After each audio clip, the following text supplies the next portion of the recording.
मौजूद होते हैं हमारे साथ डॉक्टर समद, जिनकी पर्सनालिटी बड़ी सॉफ्ट है, जो जब बात करते हैं तो इनका बिल्कुल एक डिफरेंट वे, एक स्टाइल होता है। बैठे हैं इस वक्त, मौजूद हैं, चाय पी रहे थे साथ साथ, मैंने कहा चलें हमारे साथ यहाँ रहिए, मूवीज भी देखिए कौन सी अच्छी हैं, हो सकता है आज इनको कोई पसंद आ जाए, जाके ये भी देख लें। Let's say hi to him. अस्सलाम वालेकुम। वालेकुम सलाम। कैसे हैं आप? अल्हम्दुलिल्लाह, आप ठीक है? बिल्कुल ठीक ठाक। आप सुनाइए कि ये बदला बदला सा थोड़ा सेट, ये एनवायरनमेंट कैसा लग रहा है? बहुत अच्छा, बहुत अच्छा, बहुत बेहतरीन है। रोज बरोज माशाल्लाह हम तरक्की करते जा रहे हैं। चेंजेस आनी चाहिए ना, बहुत अच्छा, चेंजेस को बड़ा वेलकम किया जाता है। मुझे तो ये स्टूडियो देखकर मैं हैरान हो गया, इतनी बड़ी माशाल्लाह, इतनी ज़बरदस्त। और बड़ी बड़ी स्टूडियोज में आजकल जो है ना, वो मैंने इतने एक अच्छे सा जो है ना सेटअप मैंने नहीं देखा। बिल्कुल, काफी चेंजेस अच्छा होती रहेंगी। अभी आपने ये सेट हम्म। देखा, आपको पसंद आ रहा होगा, अभी कॉल्स हम लेंगे, पूछेंगे कि सेट हमने थोड़ा सा चेंज किया है, कैसा लग रहा है। इसके अलावा फर्दर इन फ्यूचर भी आप देखेंगे कुछ और चेंजेस आएंगी जो कि बहुत पॉजिटिव होंगी। और जैसे कि आपने देखा कि हमने टॉप 3 मूवीज का एक सेगमेंट दिखाया बिकॉज ऑफ व्यूवर्स, जो कि आपकी चॉइस है, वही हमारे शो में चेंजेस अकॉर्डिंगली आएंगे because this is your very own show. This is not even एक होता है ना पर्टिकुलर कि जी आपका शो मेरा शो, ऐसा नहीं है, हम सबका शो है ये। वेल सो आज हमारा जो ये टॉपिक है ये बड़ा इंटरेस्टिंग है डॉक्टर साहब जी। जो कि टॉपिक हमने रखा है, इनफैक्ट जो कि हमने सारी ईमेल्स देखी और कुछ लोगों का कहना ये था कि बकरा ईद पे क्योंकि आप थोड़ा सा ओवर डाइट की तरफ चले जाते हैं, ओवर ईटिंग की तरफ चले जाते हैं, कभी कभार आप सोच रहे होते हैं कि जी हमने ये कम करना है, ये नहीं खाना, लेकिन वो उतना ही ज्यादा आप खा लेते हैं, पी लेते हैं, डिनर्स हो रहे हैं, लंच हो रहा है, बारबेक्यू हो रहा है, तो जरा डाइटिंग जो कि थोड़ा सा कहीं सप्रेस हो जाती है, कहीं आप साइड पर रख देते हैं डाइटिंग को, तो उसके अकॉर्डिंगली हमने सोचा कि हम आज टॉपिक बनाएं फिटनेस, कि ये जो हमारा योगा है, योगा और एरोबिक्स में क्या डिफरेंस है, और जो योगा आप करवाते हैं, जो क्लासेस आप देते हैं, उसमें कितना रैपिड एकदम से चेंज आता है लोगों की पर्सनालिटी में। जी, योगा तो एक ऐसी नॉलेज है, एक ऐसे एक्सरसाइजेस है जिसमें अमल है प्रैक्टिकली। उसमें यह है कि योगा एक आप बेसिकली जो योगा का जो मकसद है वो इंसान के बॉडी को फिट रखते हैं और फिटनेस के हवाले से बहुत ज़बरदस्त है, और इसके जो असरात होते हैं वो परमानेंट होते हैं। बाकी जो एक्सरसाइजेस है जिस तरह जिम्नेशियम वगैरह, इसका थोड़ा आरिजी होता है, कुछ अरसा बाद आपके मसल्स वापस इस तरह। लेकिन जो अगर नेचुरली आप कुछ बाय नेचर अगर आप कुछ चीज़ों को एक्सरसाइजेस करते हैं, नेचर के साथ जब आप कनेक्शन आपके होती है और नेचर के साथ अपने आप को कनेक्ट करते हैं, तो उस सूरत में आपको एक मिलता ये है कि परमानेंट वो आप में वो चेंजेस आते हैं। और अगर नेचर से हट के आप करते हैं कोई भी के, तो वो आरिज़ी होता है कोई भी चीज़। तो योगा आपको नेचर के साथ कनेक्शन देते हैं, कनेक्ट करते हैं आपको नेचर के साथ, और नेचर इंसान के अंदर भी है, नेचर बाहर भी है। तो नेचर आपका जो बेसिकली वो माइंड है और आपकी सोल है, एंड आपकी जो बॉडी की जो आपकी ऑरा है, उनकी चीज़ें हैं, वो आपकी बेसिकली जो नेचर है वो आपकी वो चीज़ें जो नज़र नहीं आता है बेसिकली। तो योगा क्या करते हैं, योगा में ऐसे एक्सरसाइजेस है जो कि आपको नेचर के साथ कनेक्ट करते हैं, यानी between mind, soul and body, इसमें कनेक्शन पैदा करते हैं, हमआहंगी लाते हैं। तो योगा एक बेहतरीन फिटनेस का एक बेहतरीन ज़रिया है, और योगा से आप अगर वज़न कम करते हैं तो परमानेंटली होते हैं, लेकिन स्लो होते ही है। आप जिम में जाएंगे तो फौरन आपको रिजल्ट मिल जाते हैं। अच्छा, रिजल्ट जल्दी मिलता है जिम में, क्योंकि आप बहुत सारा वेट उठाते हैं और बहुत सारा एक्सरसाइज। जितना आप वेट लिफ्टिंग करते हैं उसके अलावा जितना अगर आप मशीन्स की तरफ चले जाते हैं वेट लूज करने के लिए, तो अगर आप उसे छोड़ते हैं तो फौरन से वेट वापस आ जाता है। वही तो मैं कह रहा हूँ, लेकिन हम वर्जिश से मकसद किसी को मना नहीं कर सकते। जिम ठीक है, अपनी जगह ठीक है, एक्सरसाइज से कोई भी अगर मना करता है तो वो समझ ले कि उनका वो बहुत ही गलत कर रहे हैं। कोई भी एक्सरसाइज वो कर ले मकसद, लेकिन ब्लड सर्कुलेशन उसमें फास्ट हो जाता है। बिल्कुल, हम बात ये कर रहे हैं कि हम जनरली बात कर रहे हैं कि इस चीज़ों में फ़र्क क्या है, योगा और बाकी। योगा परमानेंटली आपको एक आपके रूह को ताज़गी देते हैं, साथ मेडिटेशन है उसमें, और आपको फिट भी रखते हैं। और योगा का मकसद यही है कि आपके रूह, ज़हन और माइंड के दरमियान जो है ना, उसके दरमियान हमआहंगी लाने को योगा कहते हैं। तो योगा का बेसिक मकसद है मेडिटेशन। उसमें योगा के बहुत सारे इक़साम हैं। हाथा योगा है जिसका आपको राजा योगा के लिए आपको तैयार करते हैं, और राजा योगा है जो कि आपको मेडिटेशन के लिए तैयार करता है। बस ये 3 मकसद होते हैं इस चीज़ों के। लेकिन जितने भी आप बॉडी को तार की तरह बनाए एक्सरसाइजेस करते करते फ्लेक्सिबिलिटी वो उस वजह से है कि आप एक आसन में कई कई घंटे आप बैठ सके। फिटनेस यानी आप मेडिटेशन में बैठ सके। फिटनेस आसन यानी कि एक पोज जो होता है, पोज आसन का मतलब है पोज। जिस तरह वो लेडी ने बताया था कि मैं कुछ टर्म्स को इस्तेमाल कभी कभार ऐसे टर्म्स होते हैं ना, इतना नहीं आज के बाद इंशाल्लाह मैं बहुत सादा जबान में बताऊंगा, कोई मसला। वैसा मेरी जबान को लोग बहुत लाइक करते हैं और सभी समझते हैं, बिल्कुल बच्चों वाला जबान है मेरा सभी समझ लेते हैं। और मेरे वो दिल से भी ऐसा ही जो है ना एक पॉजिटिव वेव चलते हैं, तो पॉजिटिव वेव जो होते हैं वो उनकी जबान को ऑटोमेटिकली समझ आ जाते हैं। अब पता नहीं उनको समझ क्यों नहीं कभी कभार ऐसा होता है कि हम जो टर्म्स हम बात करते हुए तो समझ रहे होते हैं ना कि हमने जो बोला वो बड़ा इजीली लोगों को बिल्कुल। अब आसन का पता नहीं सही बात कर रहे हैं आपने, मकसद वो एकदम से मुझे उनकी मिसेज अब उनको सोल का नहीं पता, माइंड का नहीं पता, तो ऐसा वाकई माइंड तो ऐसे टर्म्स है, ऐसे फिर भी कुछ लोगों को नहीं होता है। लेकिन आसन एक टिपिकल वर्ड है ना आपको मकसद उसको एक्सप्लेन भी मैं करता हूँ ज्यादातर उर्दू में, और फिर मैंने उर्दू में बुक्स लिखी है, मैं बड़ा अच्छा मकसद इसको, मसलन आपकी रूह है, जहन और जिस्म, ये दोनों चीजें जो है ना मिलाने को, यानी इसके दरमियान राबिता हमाहंगी पैदा करने को योगा कहते हैं। सही। तो हम बिल्कुल ही सादा जबान में इंशाल्लाह आज की बात करेंगे। शुक्रिया आपने हमें बताया, आप इंशाल्लाह हम ख्याल रखेंगे इस चीज़ों का, बहुत अच्छा। तो फिटनेस जो है ना, योगा के बहुत सारे एग्जाम हैं, उसमें आता योगा है, राजा योगा है, कुंडलिनी योगा है और कार्मा योगा है, उसमें जो है ना तांत्रा योगा है और बहुत सारी योगास है इसमें मौजूद है। लेकिन इससे बेस्ट जो है ना एक जो योगा है जो डे इंस्टेंट योगा है, मैंने डे इंस्टेंट योगा को एक इंट्रोड्यूस कराया दुनिया को, जो कि उसके असरात बड़ी जल्द होते हैं। जिस तरह आप जिम जाते हैं, आपको बहुत सारा एक्सरसाइज करते हुए उससे भी ज़्यादा इफेक्टिव है, उससे भी ज़्यादा जल्द आपको रिजल्ट मिलता है। यानी मैं 5 दिन का क्लास देता हूँ, वो भी 1 घंटे का या 2 घंटे का, कभी 1.5-2 घंटे का क्लास होता है, तो उसके असरात इतनी ज़बरदस्त होती है।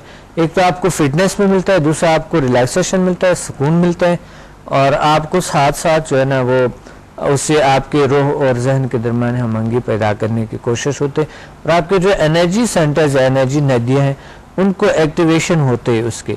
तो इंसान हमेशा एनर्जेटिक रहता है, रिलैक्स रहता है, पुरसुकून रहता है, जहाँ भी जाएँ, कहीं भी हो, इंसान को सुख मिलता है, सुकून मिलते हैं।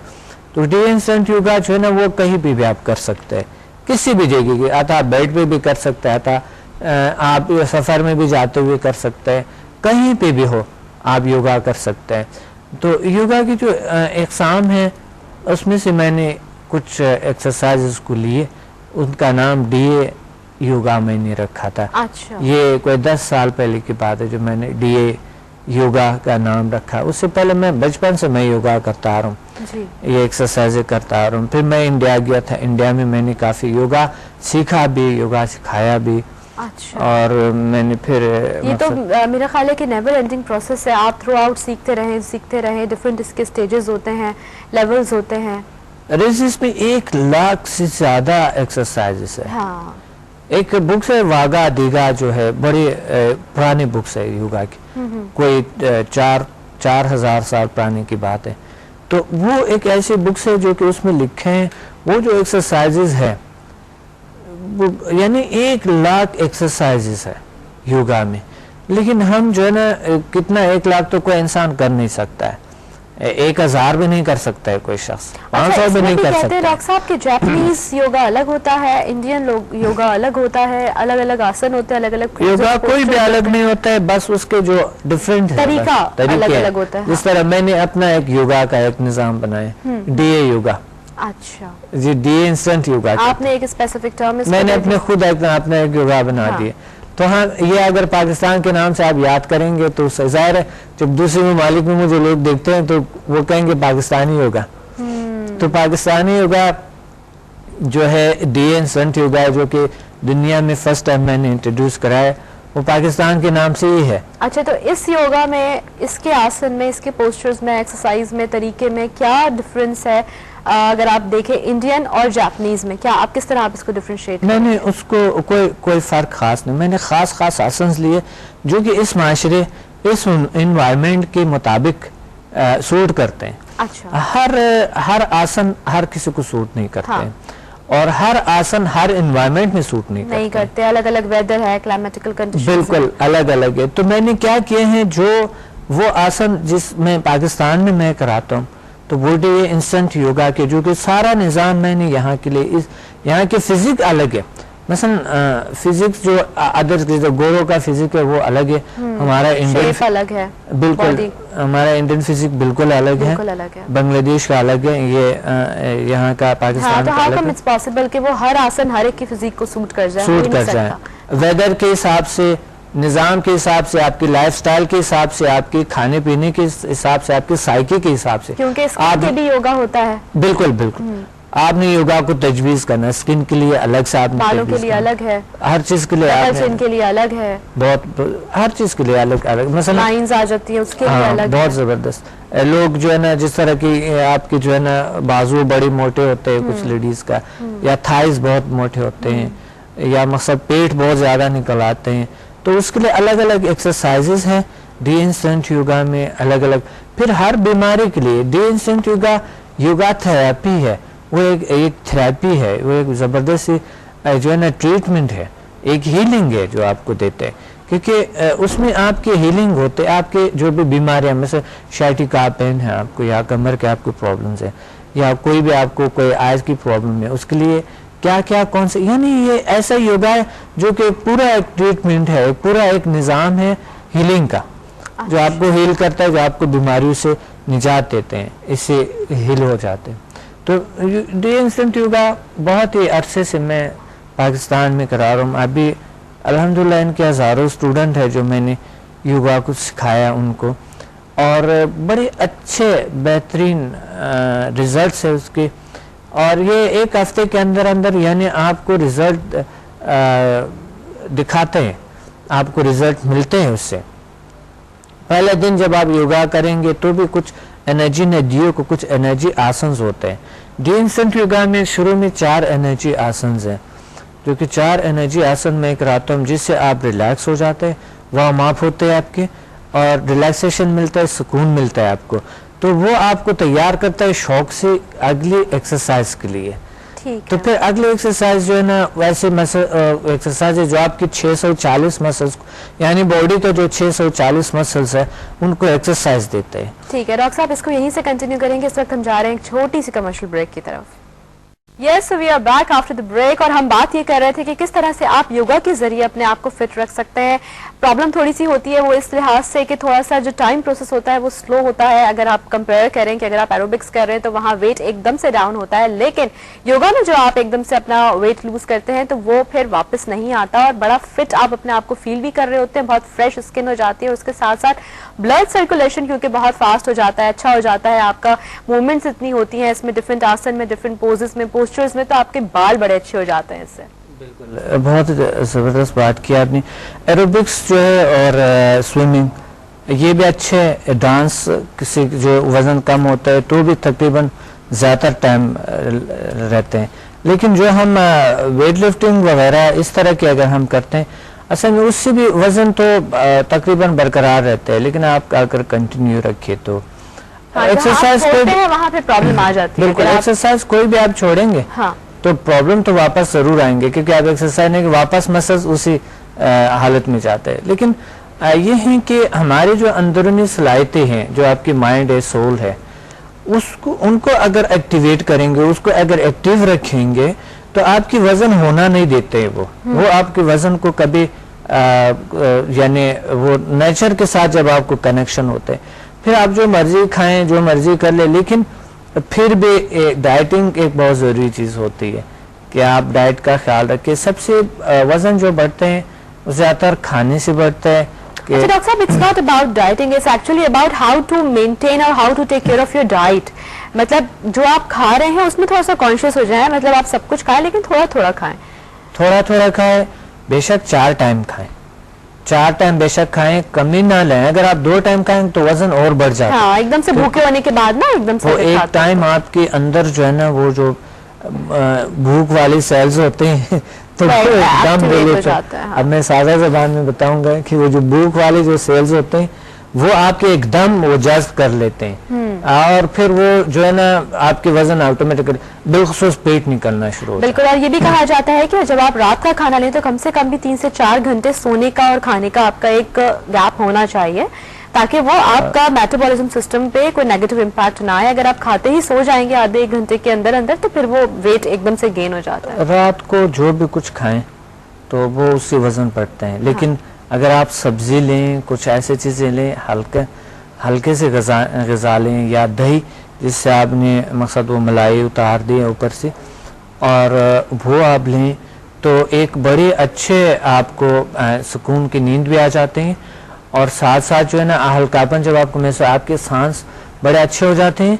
फेफड़ों को कुछ अच्छा मौका मिलता है ऑक्सीजन लेने का और आपके ब्रेन को जब ज़्यादा ऑक्सीजन मिलते हैं तो उस सूरत में आप तरोताज़गी, रिलैक्सेशन महसूस करते हैं और सुबह फ्रेश उठते हैं।